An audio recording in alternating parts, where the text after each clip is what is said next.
What's up? Hey, how's it going, buddy? Thanks, yourself. Yeah, good. How's the pandemic treating you?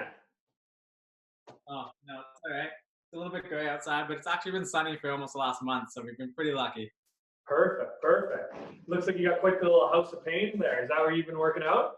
Yeah, I got all my fun toys that I can look at while I want to do my hard work. So you've obviously given me strength programs for the last few years, and I really enjoy going to the gym, but not able to do that right now. And I just want to kind of fully change it up. And you've had me do some kettlebell stuff in the past, so I'm just looking forward to kind of getting stuck into some new routines, and figured I should probably get everything diagnosed in the proper form before I start lifting too much weight. So yeah, hopefully you can do that. Well, I've been doing just learning all the basics, going to YouTube, because YouTube is just a wealth of knowledge. So I've been watching hours and hours of YouTube videos on basically I just want to start with getting the basics of every key exercise that exists for kettlebells, like the swing, the Turkish Get-up, goblet squat, and there's the other ones like Windmills, the clean and press, the Snatch, all those kind of basic skills, but I want to just get them super dialed. We'll start with rack position and cleaning into that rack position just for everyone else who's watching. From there, once we build that foundation, we can get into some of the more exciting stuff. Perfect. So why don't you show me your rack?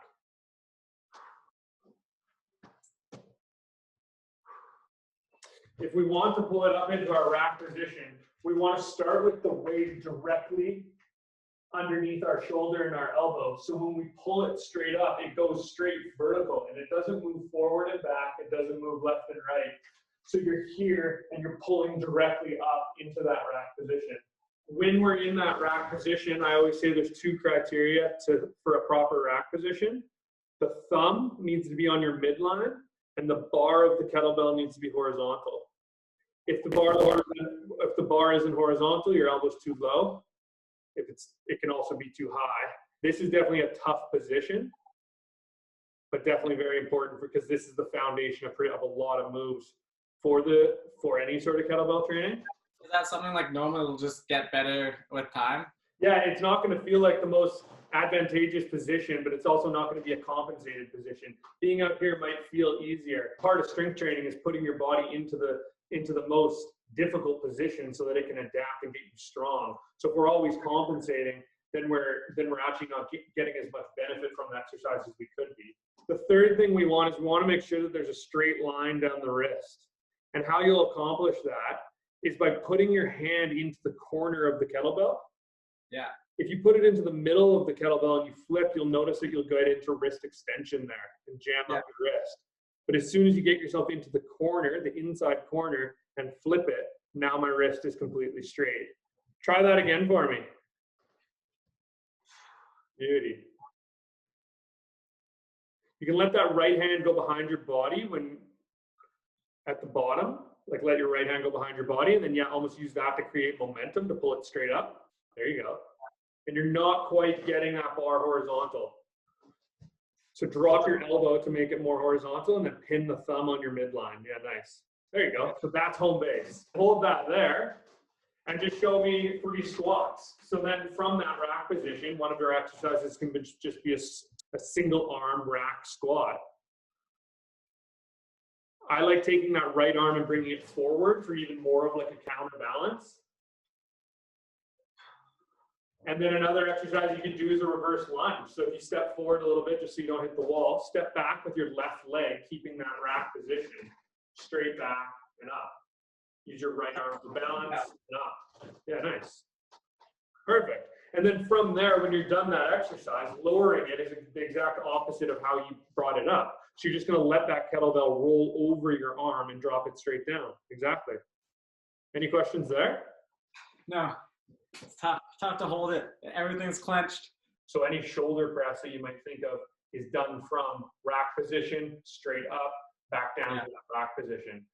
So then from there, once we work with that overhead position, we can do overhead reverse lunges. We can do single arm squats too. Because it was kind of getting tiresome there already. If I start to get tired of my rack, but I can my legs can still go. I should probably stop before I start compromising my form in the squat. When form goes, you've got to stop. And so then the idea would be if you can't do those 10 reps that you were aiming to do, you got to lower the weight so you can get 10 quality reps. Simple exercise done well will get you way further than complex exercise done poorly every time. All right, number 2, kettlebell swing. So this is actually something I know we've worked on through distance coaching before. So I got a feeling you've got this one under control, but let's see it. So your kettlebell swing is essentially just your straight leg deadlift or your Romanian deadlift done with a pull through the upper body. Yeah, let's see what you do.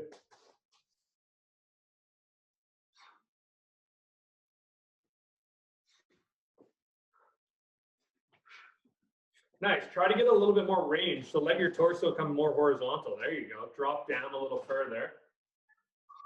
Do 2 more and then take a break.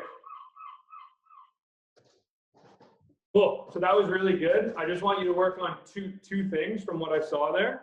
Big thing I want you to focus on is having kettlebell start in front of you like this. Instead of picking it up here and trying to figure out how to get that first swing going. If you start with the kettlebell right out in front of you, when you pick it up, it immediately initiates that first rep so you can come straight up. I like how you adjusted your position so you can try and get yourself into that horizontal torso. The idea of the kettlebell swing is it's all happening through the hips. The angle if the knees are bent, but that angle isn't changing throughout the movement. And then I want you to think about being active both ways. When you're pulling up, pull up like you're trying to get it way up overhead, but then you're putting the opposition muscles on to try and throw it down through your legs as hard as you can. So it's active both directions, up and down. So starting with it in front of you, swinging through, up, down, up, down, up, down. Give that a shot.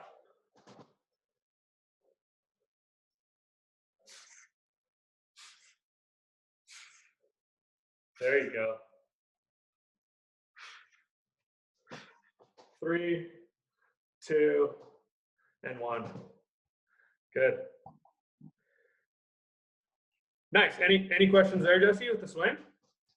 No, I think it's pretty good. I think, because we've done this one before, I've had some practice with it and had to really work at it. Like for those watching, I was focused in the beginning on making it look like a kettlebell swing, whereas what I needed to focus on was the things that you're talking about, where it's like, you want to be pulling the weight up and pushing the weight down.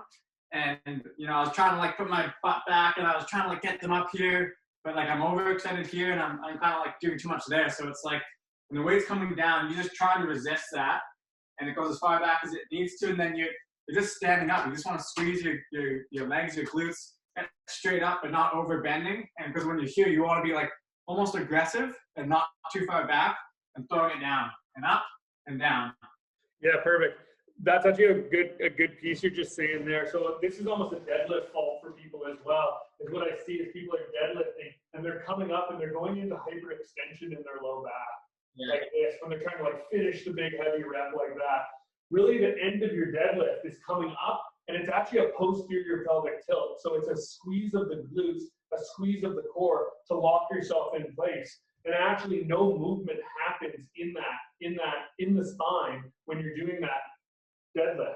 So it's here, tuck under, here, tuck under. It's not a lean back. Awesome. Let's move on to the kettlebell snatch. I know this is one you've been really working on. Yeah, I enjoy it. So from the video I watched, I like that he kind of used a swing to initiate and then come close to the body and go all the way up. So we'll see.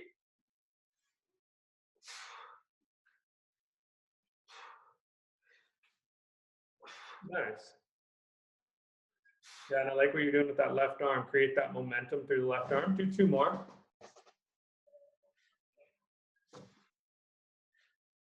Yes, good. Nice. Is that you're seeing there is it's a combination of a swing and a snatch. If we were to think of a traditional snatch, the bar path of the barbell stays vertical, just like I was talking to everyone about with getting into that rack position. So really the snatch is just the same thing as getting into that rack position, but we're punching the kettlebell up vertically. Think about the kettlebell moving at the exact same velocity or speed the whole time through the movement. So it doesn't go fast off the ground, slow down, flip over, and then you punch it up after it's slowed down. I want to see you pull it with intention to get it all the way up overhead. And really what you do is you just flip it and punch the sky, and you keep it going with that speed. So from here, that left arm comes back to create that momentum, and you bring it forward with your lift, and you're just coming straight up. And the kettlebell is moving at one speed the whole time. With the swing part that you're doing, I think you're kind of getting it out in front of you, maybe not that far, but it might be creating a little bit of slap on your wrist. Whereas if you try and pull it straight vertical, it'd be a little bit more gentle. And how bent and how much am I using my legs? So essentially you're doing a deadlift to pull from the floor. So the knees are bent. You're doing a traditional deadlift from the floor to pull it up. Get under it, punch the sky. Nice, that was really good.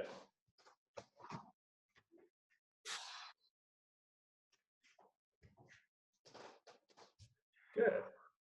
I want you to try and, instead of dropping it to the floor every rep, you can still put it between your legs and bring it up, but just bring it up close to you instead of bringing it up super far in front. Yeah. So you can still do each rep. You can do each rep between the legs, but just when you bring it up close to you instead of super far in front. Think about letting it through the legs, and then, yeah, try and pull it up vertically from there. There you go. Drop it down, pick it up, punch. Really try to work on that punch the sky. So from where the hands at shoulder height to up overhead. Yeah. Like you're punching, you're getting it flipped and then punching. That was your best one. Let's try and get that right arm involved. Bring the right leg back, or right arm, sorry, back. There you are. Take a break.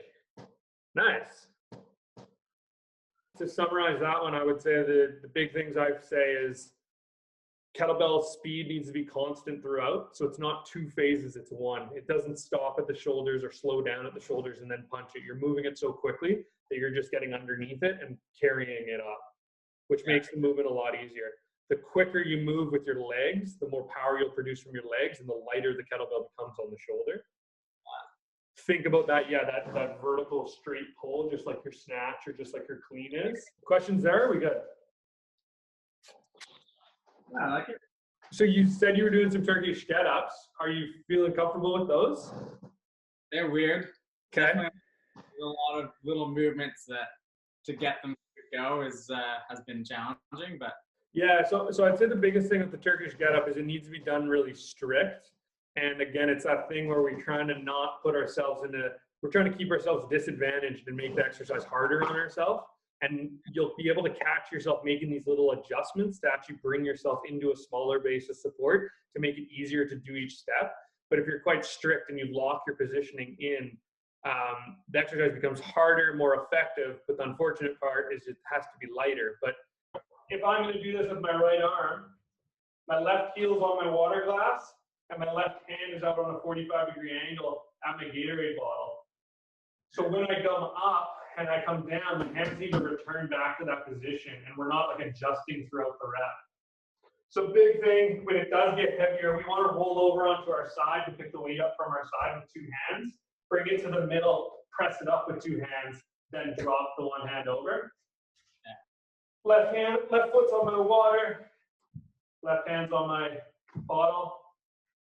And again, no movement. So the first movement is getting up onto our elbow. And so we're going to try and punch the sky as we come up. Our left foot's not going to come off the ground as we're trying to get up. We're going to try and actually drag your heel towards your bum to get the hamstring involved to anchor you to the ground.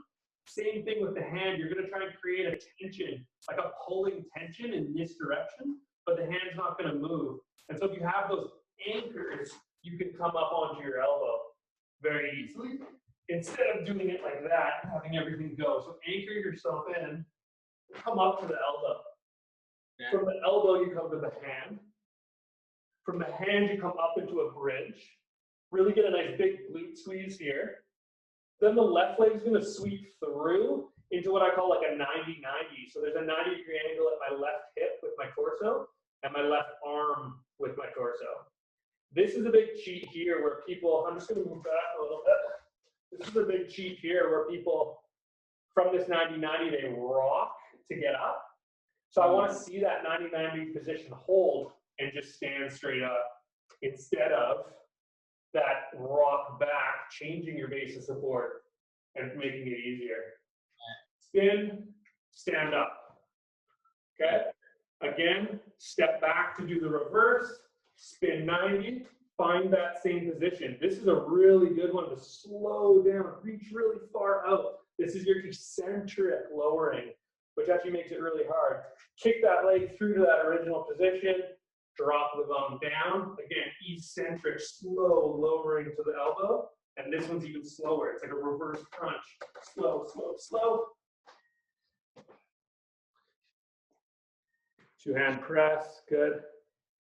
So I like that left, your right leg could go a little straighter probably. And think about a 45-degree bend in your right arm, like abduction, or yeah, there you go, bring it in, yep. So really try to pull your right heel towards your bum and pull your hand towards your shoulder as you press, as you like punch this guy. So try that again, because the right foot came off the ground. Try and drag your heel, like turn the right hamstring on and create an anchor. And same thing, drag your right hand towards your shoulder. There, nice. It feels way stronger when you do that too.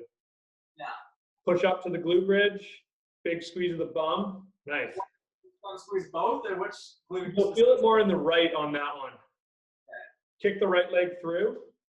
Find that 90-90, nice. So like look down at yourself and see, okay, I've got those 90-degree angles, perfect. So now imagine that your bum would be up against a wall, so you can't actually leverage yourself back. Good. Try that again. So slow reach. No, go back to that step. Good. So slow reach. Try and imagine your bum's up against a wall and you can't actually move it. Use your, yeah, there you go. Use your back, use your glute. Get that hip extension. Boom. Spin, lunge up. Well done. Reverse lunge back. That's definitely difficult. Spin 90. Bit more of a spin. Wait. There you go. Yeah. Now big reach, big reach, big reach, big reach. The further the reach, the harder it is. Nice. Kick. Hips high, hips high, hips high. You got to get the bridge first. Bridge first. Before you drop. Yeah. Good. Drop down. Real slow to the elbow. Real slow to the shoulder blade. Slow. The slower you move, the harder it is. Nice.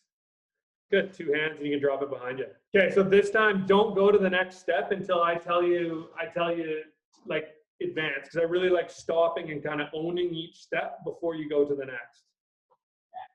So pull with the left hand, pull with the left leg, create that anchor and punch the sky. Like really try and punch vertically up. Nice, that was good.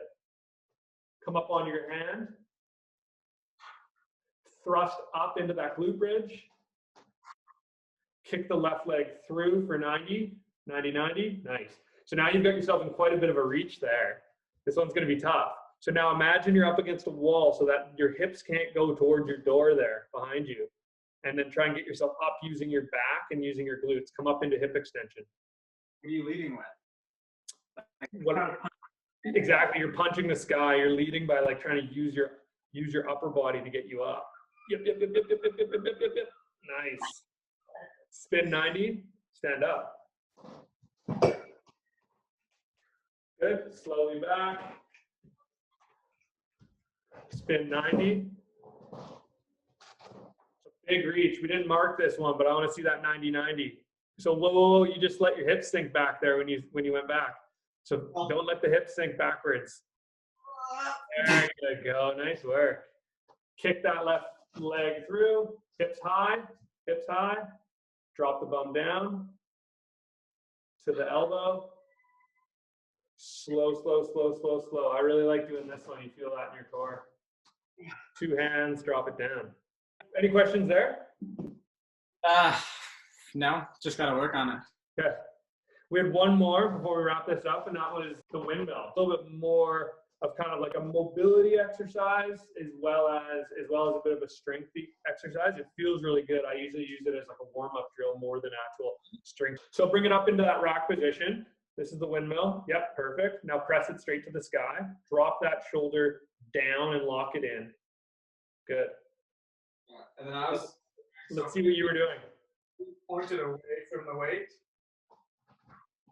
Then when you start it, make sure this hip is pushed out. Look up at the weight. Follow the inside of your leg. Nice. And then making sure, I really like making sure I'm going to twist this way because it really like cemented the fact that you're moving your shoulder around. Exactly. So bring it up to your clean or rack position, press to the sky. I actually usually have my my leg on the side that my weight is on, pointed straight forward, and then I 45-degree the leg that's not moving. I think it's just a variation. I do actually really like that rotation you're doing at the end to finish. If the hand's on the inside or outside of the leg, that doesn't matter when you're dropping down. The big thing to ensure is that leg on the side of the weight, the knee stays straight, and you're extending through the hip as you sit back. You're extending back through the hip, and it's not like a squat as you come down. So this leg stays straight, this knee bends. The hand is going to go from facing forward to facing a 90-degree rotation when you finish. And I do like how you're looking at the kettlebell as well. So right knee stays straight, left knee bends. Look at the kettlebell. Hand rotates 90 degrees, keeping that shoulder packed in. Come straight up. And so really when you're coming down, you're trying to sit that bum back. And then when you're coming up, you're trying to find that contraction through your low back and this right glute to again bring you up into hip extension. Why do we kind of like pack that hip? Like what's the purpose of that? Or like stick, like, you know, accentuate that hip out. It's more to bias hip extension. So when the weight's on the right side, it's a right-sided exercise. And so if you're sitting the hip back, you're getting into more hip flexion. By being in more hip flexion at the bottom, it takes more hip extension or more of your glutes to get you out of the position. Whereas as soon as you bend that right knee, you won't go into as much hip flexion. There'll be more quad helping the glute. And we're trying to bias more of the hips with this exercise. Perfect. Right knee stays straight. Good. And we're trying to find that pull out of the low back and that squeeze of the glutes as you're coming up, using your right glutes to come up out of hip extension. Yeah. This leg straight, angled. Sit that hip 45 degrees back. Nice. That's good mobility there. That looks really good. I like how you're looking at the kettlebell. You're turning your hand that 90 degrees towards the door, towards your wall. I have bad shoulders, so like I felt like having to do it properly and getting my shoulders in the right position, and then the movement and like the stability was like, I just imagined in my brain that I'm like moving through the range of motion while like strengthening everything in that like socket. Cool. So that was the rack, showing the variations of exercises you can do from the rack position. Rack is home base, so everything that's overhead goes to the rack position on the way down. You can do your reverse lunges from there. You can do your squats from there. Kettlebell swings, snatches, Turkish get-ups, and windmills. Yeah, sweet. My suggestion would be just to kind of find two exercises that flow well together: kettlebell swings and rack squats. Thinking high reps, high sets, or conditioning styles. Turkish get-ups and the windmills, I would usually say to do those on opposite days as warm-ups. What have you been doing? I generally do, like at least probably 5 reps of windmill and Turkish get-up before each day, even if I'm doing one of those as like my workout set. But just because I really like the way that those feel, and obviously like with my Turkish get-ups, I need to work on those. So there's a lot of like, there's a lot of little muscles I'm sure that I just need to learn how to turn on, because they might be there, they might not be there, but learning the basics. And it's good that, you can help me out with kind of the basics, and maybe in a few months, once I feel like I've progressed pretty well, we can work on some more like mountain bike specific exercises or workouts or something that like really transfers well over. I think the one thing with kettlebells is it takes time to slow down and really learn the technique. And this is a perfect opportunity to learn that technique. So then, next off season, we can use these in more advanced ways and heavier. Whereas a lot of people want to grab kettlebells and grab the heaviest one and start doing these things. And they end up, for example, the Turkish Get-up, there's compensations all over the place. The hands are moving in, the knees are moving in, the hips are sliding over, that kind of stuff. And you're just not getting the most out of the exercise that you could be. So this is a perfect opportunity to slow down and work on that technique. Cool. Well, Okay, buddy. Well, let me know if you need me for anything else. Send me videos and let's see your progress. Sounds good. Okay, man. Talk to you later.